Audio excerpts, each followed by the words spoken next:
so we are here with Lucas. He was my manager uh, at Seneca, and we have been talking about getting together, really just talking about hospitality, him getting more, building content out for people, helping people in the hospitality business, whether they be chefs, servers, other managers, other business owners, really just honing in on what it means to be of service, the positives of being in the restaurant industry, and really creating a meaningful experience, not just for those that you serve, but also for yourself.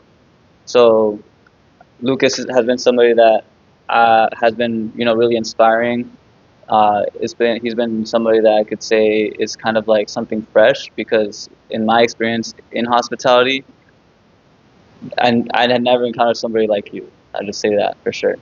The willingness, the desire to really push the people around him to present hospitality in a way that is actually inspiring, um, and always having something, a way to improve, something to learn when going to work. I think that within myself, I could say that really helped me out. He was somebody that I reached out to help me get a promotion as a server, to become a server, and he's just a wealth of knowledge for a lot of people in the industry and even outside of the industry. Anybody interested in the industry, he has a lot of experience. He's traveled all over the world. So I just want to get to know Lucas today, present him to you guys, ask him a few questions so you get to know the man. And yeah, so Lucas, what what would you say describes you and your passion for his hospitality? Like, where does it come from? So I think it came out like pretty naturally. I first started hospitality just because I didn't want to do anything else. I was not interested in school, the scholar system in France. I'm originally from Paris, by the way, and it was a way for me to escape from the school. And I think it's in France we get this great thing that we have this apprenticeship program where we can learn any core of jobs within 3 years following apprenticeship. So it started very genuinely with 2 weeks at work and 2 weeks at school for 3 years, where I worked for a small restaurant for the first 2 years, and then I got the chance to have like an entry job apprenticeship in a three Michelin star in Paris. At first I didn't even want to be in hospitality. I didn't want to do much, but the thing that I wanted to, the aspects that I had, or the attributes, is that I always wanted to travel, and hospitality it's a great entry door for that because there are restaurants and bars all around the world. Number two, because I always loved eating. And number three, because I always loved people. I always had like a good approach with people and confident and being able to talk genuinely. And I think that's how we started, the hospitality. And then I felt into it just by being surrounded with incredible professionals. I got the chance to live and work in 7 different countries. I spent 7 years working in five-star hotels, for three Michelin-starred chefs, for celebrity chefs, such as Wolfgang Puck for 5 years, and then moving on to restaurant groups, and so on and so on. And now I just made it 2 years ago in the US. I spent 6 months in Miami and now a year and a half in San Diego, California. And something that I also realized on a closer aspect is the fact that there is no hospitality school in San Diego, number one. And number two, the service industry wasn't something that was very popularized in the US in general, by having a lot of people on minimum wage, being very transactional. And I wanted to give like a fresher eye into the hospitality world and how to take care of people, how to make it less transactional, and understanding that the new luxury was about how to make people feel at the first place. And so now I believe what is the philosophy that I try to bring to restaurants is about making people forget where they come from for the space of the dining time, which is usually between an hour and a half to 2 hours. And I truly believe that a fortunate human has the chance to eat 3 times a day, breakfast, lunch, and dinner. And at the end of the year, it gives you 1,095 meals. But how many of those do you actually remember? And can usually count it on a handful. Maybe your birthday, a family celebration, a crazy party that you don't even remember because we were somehow a bit too fucked up. And maybe there is one or two chances that you're going to remember the restaurant experience that you had during that year because they made you feel so special. And I truly believe that at the first place, people are coming to restaurant to eat, but they keep coming back to how we make them feel. And this is the whole philosophy that I try to incorporate into, first of all, the guest experience, but number two, something that I learned from the three Michelin star is about the military. Like we're somehow a luxury army. We have to get the same pressure because we're at the service of people. It's about how to anticipate, how to communicate, and how to work with each other because one without another, we cannot make it. It's really like a teamwork where everybody on the field has their own opportunity to shine, and none of us would be able to make it without one another. So, it really come back to like a team performance every day, day in, day out. And something that I learned from the three Michelin star experience is like it's like a ballet. So when we open the curtain, when the restaurant opens its door, so for us right now it's at 5 p.m. for dinner only. Everybody has to be performing the same show over and over and over. Like some people they can identify themselves to Cirque du Soleil, where these guys have to perform the same show all over the world for a year straight and still being able to provide exactly the same performance each and every day. Because I believe that we live in a world where people's expectations are higher. Now we live into the internet world where they can see what's happening in every country. People are well traveled, so they can see what are the standards, not only locally but internationally. And people are not paying anymore for a service; they are paying for results. So I think that really expectations are really big right now. And now we live into an Amazon world where people want everything right now. People don't want to wait anymore. So how can we deliver that experience? How can we deliver those emotions? How can we deliver that compassion into the same space and to try to make everybody as comfortable and feel at home? So this is the whole perspective on how we're training people on how to make them feel all around the table in one of our restaurants. So that's a great overview. Very well said by Lucas. And I think those were a lot of the things that I heard when I first interacted with him that made me really think, okay, this is actually a perspective that is not often talked about, not often presented, and something that I've also recognized is that there is I believe, a huge problem in the industry. I think there's a need for creating a meaningful space, creating a meaningful work environment. The fact that there is no school for hospitality, I think, is very uh, like a big thing that comes out to me. Like the fact that there is a school for hospitality was something that surprised me because I would often think, well, why would I want to go to school for hospitality? It's pretty simple. And you get to work with Lucas and you realize that no, this is actually a craft.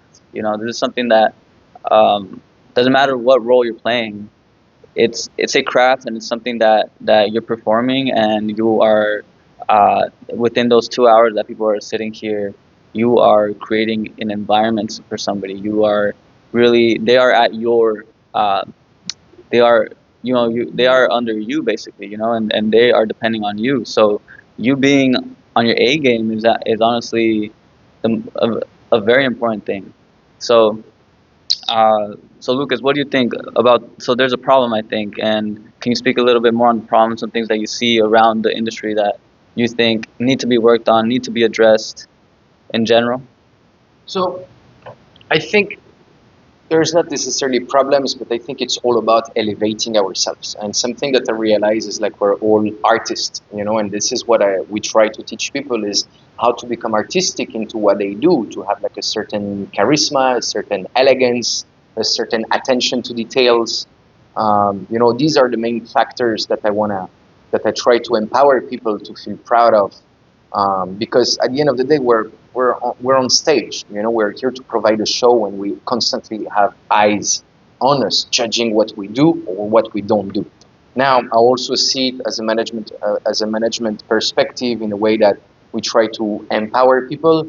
We try to give them the confidence, which is based on knowledge, on practice, on having or touching a certain philosophy about what is the art of the table. Like in France, in Europe, like European meals are meant to gather together, are meant to share beautiful moments, are shared to talk about our days.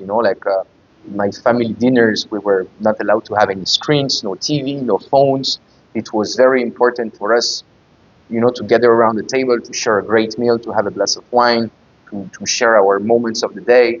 And we try to re-emphasize this in a way to create the perfect setting for our guests, to be able to share those kind of moments and to be able to tell a story throughout what we do and throughout what they lived with us. So to me, this is not necessarily pointing the finger at a certain problem, but it's about giving like a certain sense of hope, because this industry can build the talents of tomorrow.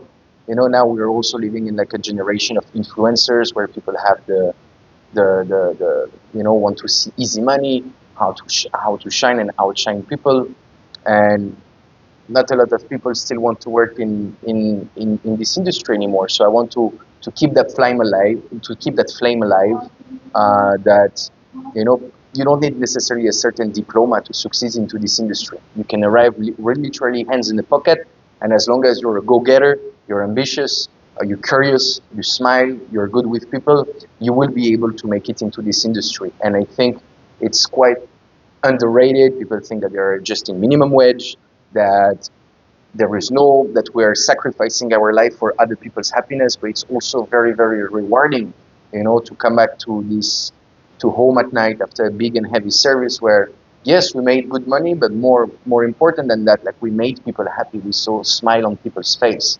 And this is what the deepest thank you that you can receive on a daily basis.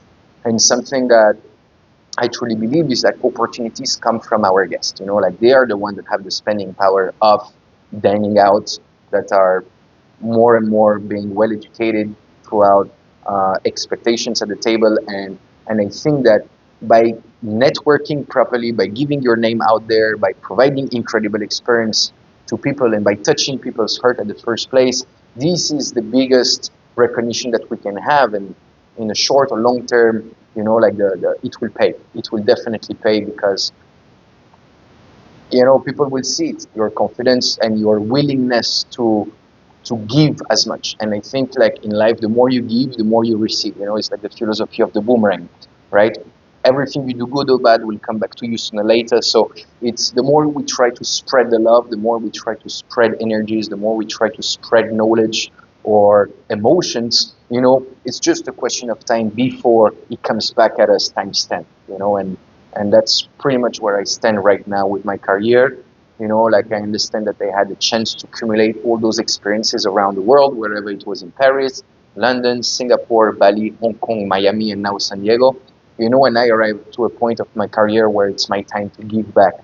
I understand that all those travels are not very common, which allow me to discover different cultures, different continents, different markets, different kind of luxuries and expectations worldwide. And now I really want to make the younger generation benefit from this past decade of experience. And I think that there is like a really great way to keep growing and to move forward, especially into the US market.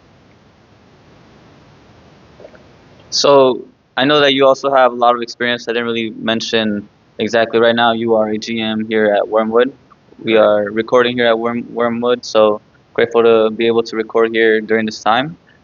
First off, and then also I want people to get to know your background. So how many years of experience do you have in the industry? What are some main places that you worked at? And maybe talk about your travels, some lessons, some awesome experiences that you've been able to have. Yeah. So I think I see my career as a puzzle, So I obviously started in Paris, So I started hospitality school when in 2016, and I finished my hospitality school in 2019. So for the first 2 years, as I mentioned earlier, I was working in a very small restaurant, a bistro place, very small, very nothing mentioned to relate, but they actually taught me the discipline. how to enter the professional world when I was barely 16 or 17 years old, with the responsibilities that involve, such as being on time, being reliable, don't making mistakes, being consistent, living your private life outside the door, and so on. So I learned the hard way during those first 2 years. Then, as I mentioned earlier, I got the chance to arrive in three Michelin-starred restaurant that boosted my career so much, where I understood about excellence, I understood about perfection, I understood about art, I understood about ballet, I understood about working with celebrities and personalities from all over the world, and being surrounded with some of the biggest professionals in this world, whatever, best chef sommelier in the world, some of the best three Michelin star chefs in the world, some of the highly best trained people internationally. So that was a huge step for me, because I also got my diploma serving for them, and got the chance to be promoted, I think, 3 times within the space of 2 years. And this was part of the Dorchester collection, which is one of the finest five-star hotel group in the world, which also counts as the Bel Air Hotel, the Beverly Hills, the Dorchester in London, the Coworth Park. The New York Hotel also was there, the New York Palace back in the days, and we just opened like another property in Dubai just a few months ago.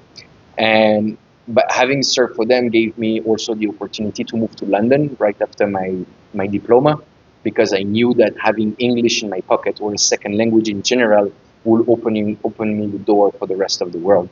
So I moved to London. I had the chance to continue for Alain Ducasse at the Dorchester, or at the opposite, moved to Wolfgang Puck in London at the 45 Park Lane. And that's where I started my career as a for Wolfgang. And I remember my director back in the days told me, Lucas, yes, it's a cut by Wolfgang Puck. So yes, we're serving steak and fries into a five-star hotel. And at first I was pretty shocked by it, coming from three Michelin-star place, and I just wanted to quit. And I remember my boss telling me that three Michelin stars are incredible. They provide like a certain recognition, but they're not making money. And at the opposite, Cut by Wolfgang Puck really had some very strong financials, where it was a very, very profitable restaurant.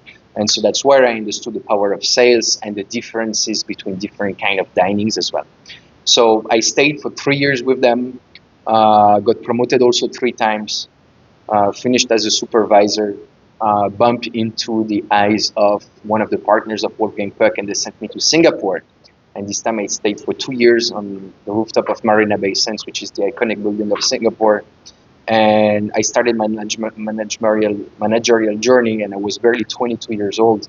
So of course I didn't have the maturity, I didn't have the experience, I didn't have the skills, and I was on top of that managing only team members that was older than me, if not twice my age, which was a very hard one for me, because I had to earn the respect, I had to learn the values, I had to learn how to lead by example, and to be an example at all times, basically. So it was a very hard path for me, because I had to reassess everything, especially coming from Europe. I thought that they sent me to save the place, and I was completely wrong about it. I think it was continuing to be like an apprenticeship journey. But I think like the mistakes that I've done during that, the mistakes and the successes that I've gone during that chapter helped me for whatever came after. Then I decided to move to Bali, because I wanted to get out of that capitalism world, the hotel world, and all those corporate rules and so on. And that's where I moved to Bali for nearly 8 months. And that's where I started to open up a project for a nightclub, and started to build some cocktail menu, and the security and fire and Ecolab contracts, and building menus and the costings. And this was very, very different for me, because I never had to touch these duties and responsibilities into my previous worlds, and especially doing it in Indonesia and on an island as well, which was another challenge on top of that, but also very, very cool and inspiring to learn. And then I got an incredible opportunity, if not the best one that I received, to move to Hong Kong for Black Sheep Restaurants, which I got the chance to manage 2 of their properties. Now they count a bit more than 40 of them.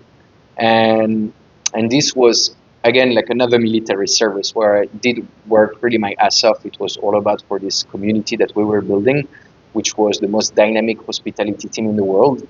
And it really paid off. Like they taught me, that I thought I knew about luxury dining with my 5-star background, but they broke me down and rebuilt me from scratch. and taught me so many new values about team, about purpose, about integrity, about respect for the product that we work on, about nurturing that group that we were working with, and always continue and find creative ways to push the boundaries of what unforgettable hospitality could be like. And so this was absolutely incredible. I arrived in Hong Kong before and stayed during COVID and left just before the end. And that's where I decided to take a sabbatical, because it was time for me to reassess who did I became after this long decade of sacrifice for this hospitality industry.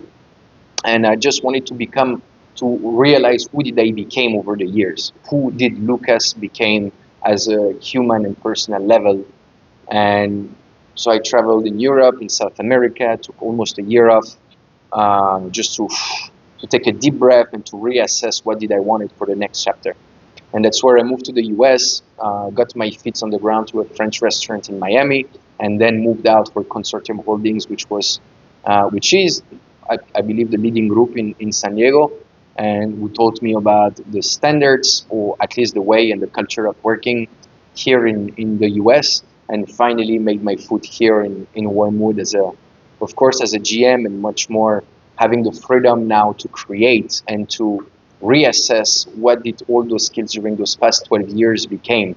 And so now, like, I think I do have like a real and deep understanding about every single aspect of how to make a restaurant successful, not just in terms of financials, but also in terms of culture, in terms of energies, in terms of happiness, in terms of retaining teams, in terms of mentoring and guiding them throughout excellence, and to see this baby finally thrive.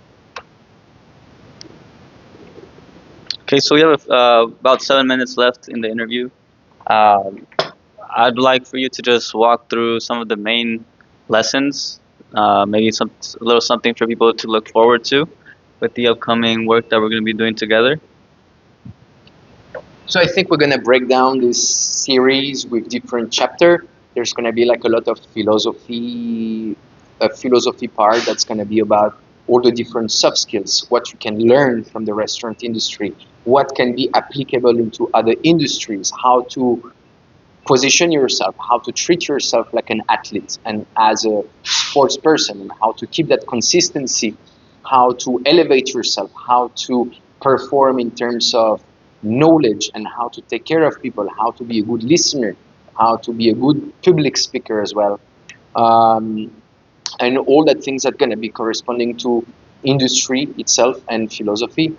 Then we're going to move on to some chapters that are more based on technical parts about how to serve, how to clear, how to sell, how to back off, how to handle a complaint, how to make somebody feel like they're the only one unique in this place, how to speak to a larger table, how to identify who's the host of the table, how to coordinate the courses, how to make sure that you provide a full experience in a timely manner, how to turn your tables on time, how to increase your tips, how to increase your average spend per cover, per table, how to make a name for yourself, and to gain that confidence being on the front of house and being at tables, and how to become a proper host.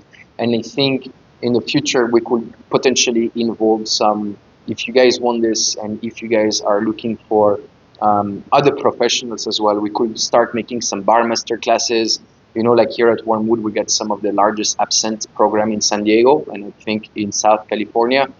So I think we could also do more product knowledge, and go back to really more deeper product. Like here where like we could be looking about different styles of restaurants as well. Why some people do tasting menu, why some people do a la carte, why do they do kitchen counters?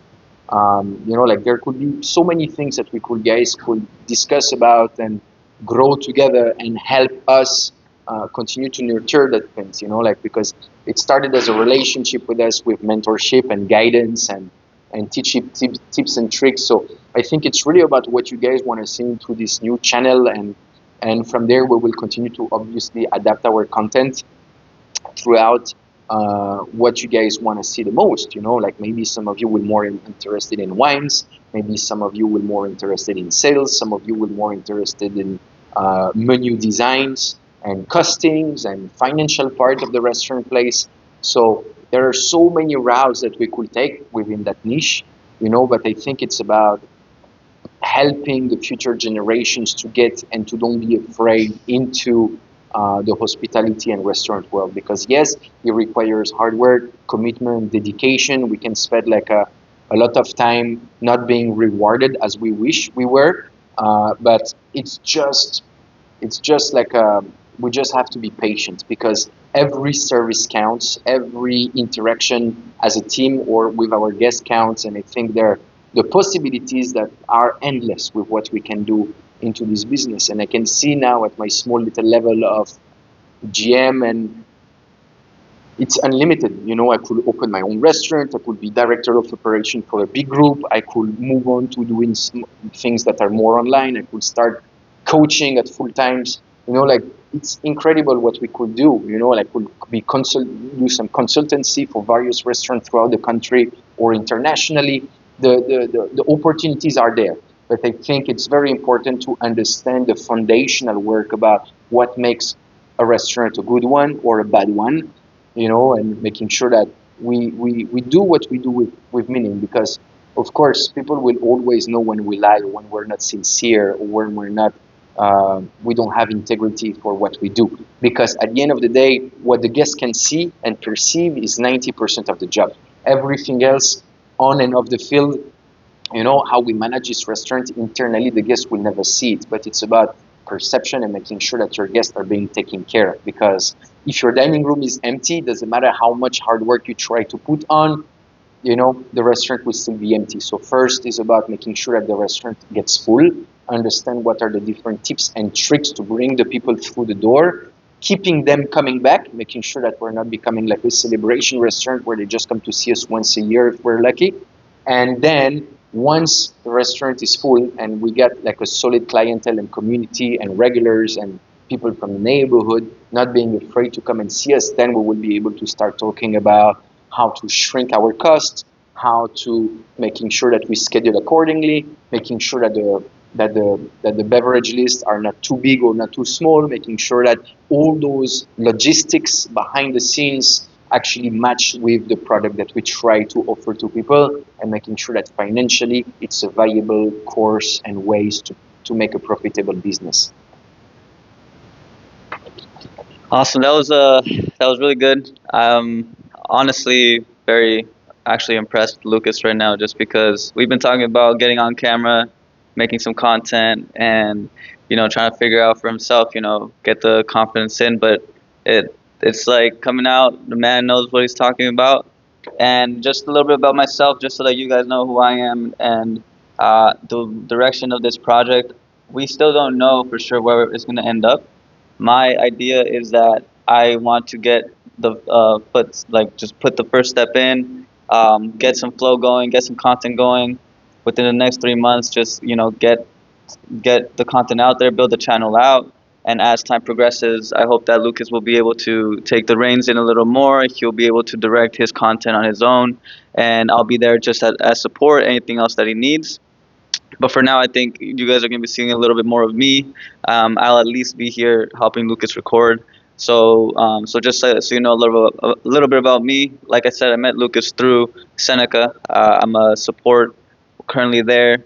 I have my own business that I'm working on the side. It pertains to spirituality, psychology, getting to know oneself. Talk a lot about many things: meditation, compassion, mindfulness, authenticity, business, anything that helps one express oneself. And so the reason I'm here is because I really want to. I see, through my experience, I believe that it's important that we as individuals take responsibility for the communities that we engage in. So just beyond being I'm a father, and so beyond my family, like I have a responsibility onto my family, but also beyond my family, being a coworker, being a team player. Thanks to Lucas, I was kind of able to kind of make that shift where I'm understanding that there's something deeper here at play, that what I'm doing here is important, that I have to take things seriously. So naturally, I have that desire to enter into a leadership role in any community that I go into. I also have a project where I'm working on a social dancing podcast where I talk about social dancing, really highlight the artists, the social dancers, really talk about the benefits of community. And so my desire is really just about creating platforms for people to continue to derive meaning from the places that they are in, and hopefully inspire people to take on more responsibility and really engage in the places that they go to, whether it be at home, whether it be at work, whether it be out in restaurants, in the social dance floor, wherever. So what I really like about working with Lucas is that it's the service-based approach. It's about serving the people.